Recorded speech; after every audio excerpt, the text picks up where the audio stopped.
mayaman buhay at mapayapang pamumuhay mga kapwa ko Pilipino, at salamat sa patuloy na pagfa-follow ng aking channel, Health, Wealth, and Life Basics, even if wala pa akong masyadong mga pakulo. Kayo po ay bumabalik at pumapasok sa aking channel, and thank you for subscribing. Now, may mga allegations at true to what she is saying na siya ay talagang pinagkakaisahan na matanggal sa political arena. Tingnan natin po kung ano nga ang mga nangyari sa events in the past years. Now, 2023 and 2024, kung talagang ang sinasabi ni BP Sara ay hindi lamang guni-guni niya.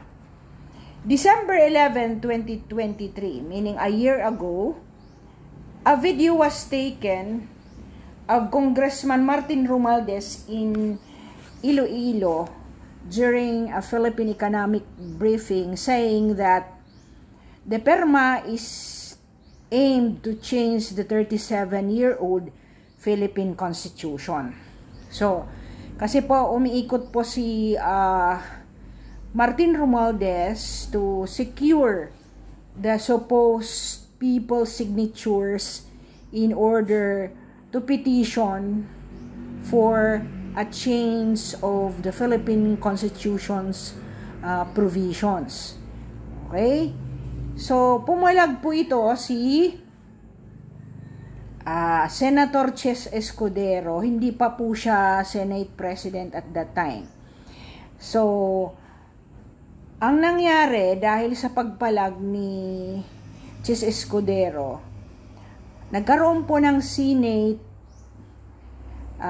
manifesto against a charter change on January 23, 2024, meaning over a month after nag-iikot at nalaman ng mga senador na nagpapapirma ng supposed to be people initiative ang kampo ni Martin Romualdez. We should not forget the fact that they are first cousins, si Bongbong Marcos at saka si Congressman Martin Romualdez. So, January 28, 2024, nagkaroon ng news briefing si Senator Escudero, and he said, nothing comes good with a lie.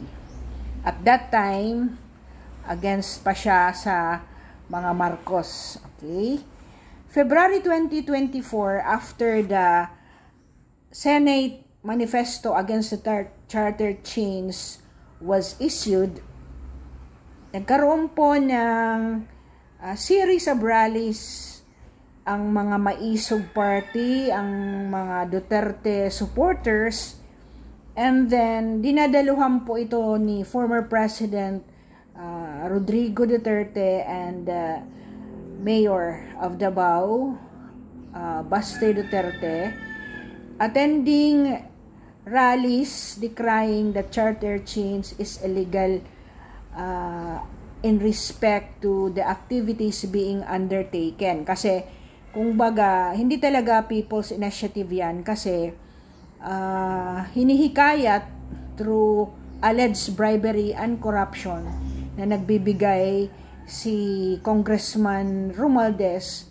ng mga ayuda or any form of meetings and convention, talking with the people, mga barangay kapitan, mga leaders ng bawat municipalities in order to secure PERMA. Ayan. People's Initiative ang tawag daw doon sa mga nagpipirma na palitan na ang saligang batas ng Pilipinas.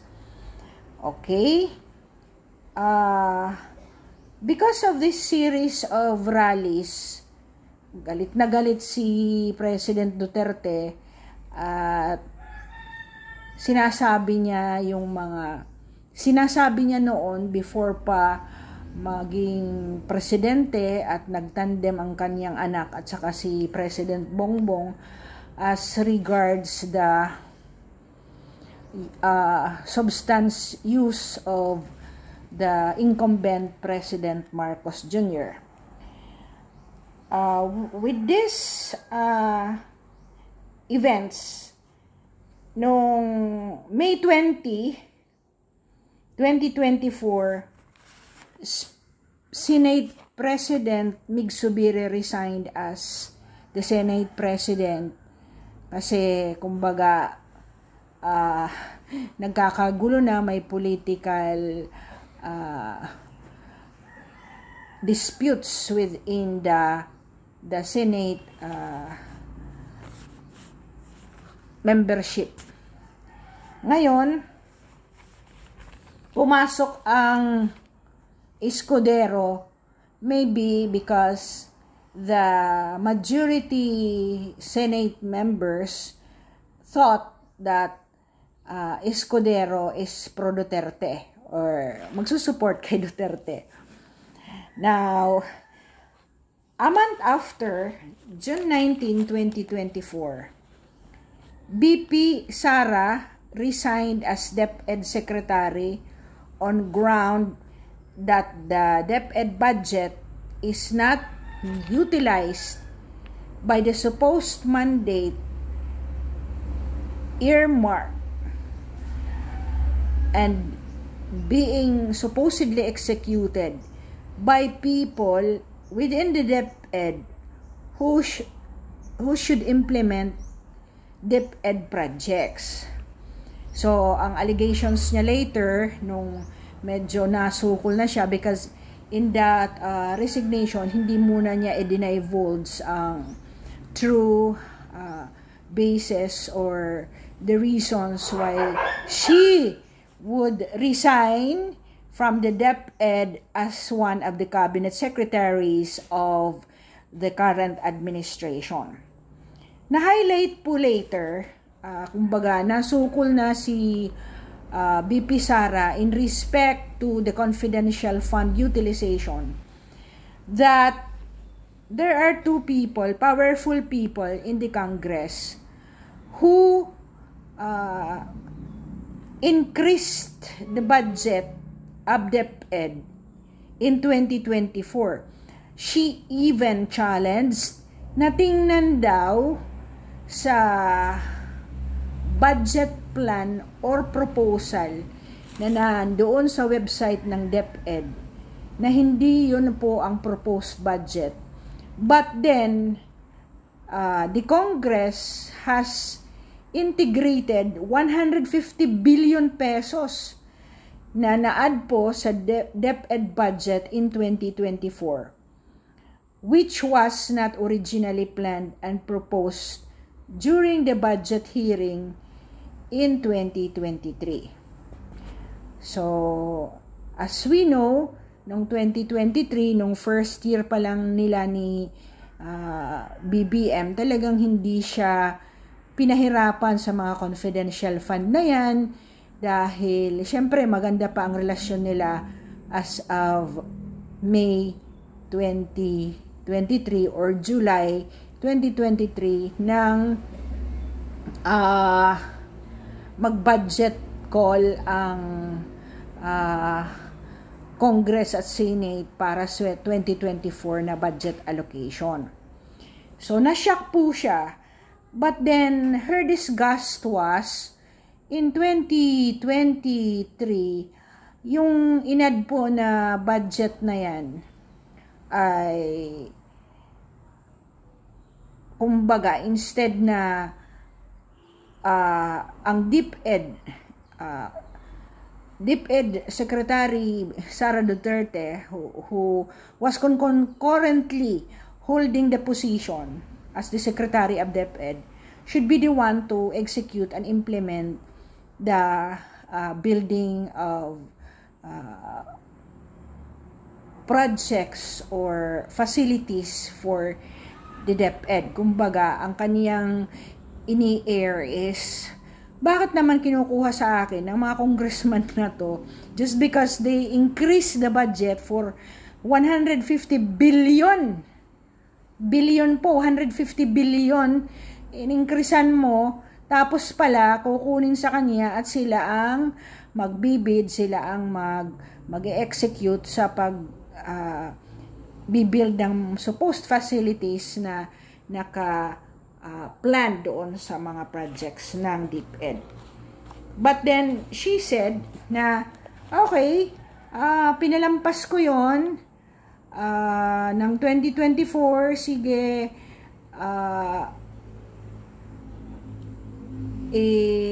i-implement yon, pero sa 2025, hindi na yan mangyayari kasi hindi na pwede yan. Kasi kumbaga, ako ang mananagot dyan, pero iba pala yung nag-i-execute. So, magkakaproblema naman talaga kung gano'n, di ba? Ibibigay mo lang, syempre, ikaw nakaperma dyan, pero ang totoong mga nagpro-process niyan ay hindi si DepEd Secretary, kundi yung mga congressman. Kasi, kumbaga, binigyan kita ng 150 billion added yan, hindi mo yan hiningi. So, ibigay mo yan sa amin, kaming mag-i-implement yan. So, maybe, just maybe, yun ang iniisip ni President Sara na bakit akong mananagot dyan, hindi naman talaga ako ang nag-implement ng mga projects na yan. Kaya, for 2025, nagbitiw siya, and the effectivity of her resignation was as of July 19, 2024. So, end po ang kaniyang term as a concurrent DepEd Secretary a month after her resignation in June 19. Now, 2 days after her effectivity ng resignation niya as DepEd Secretary, 70, July 22, 2024, 2 days after she ended her term as DepEd Secretary, 70 security detail was withdrawn from VP Sara's office. So, naging controversy din ito dahil nga, kumbaga, second highest position of the land, tinanggalan ng mga security detail dahil daw kulang ang mga kapulisan na dapat ginagamit sa ibang areas of their assignment na nandoon lang ito kay VP Sara. 6 days after, July 28, 2024, VP Sara left for Germany. Ang footage ng kanilang pag-alis sa International Airport ng Manila was leaked na siya ay aalis. So, question niya ito. Wala na nga siyang, binawasan siya ng security, tapos pati yung pamilya niya na breach ang security kasi may mga taong naglilik kung saan siya pumupunta. Okay? So,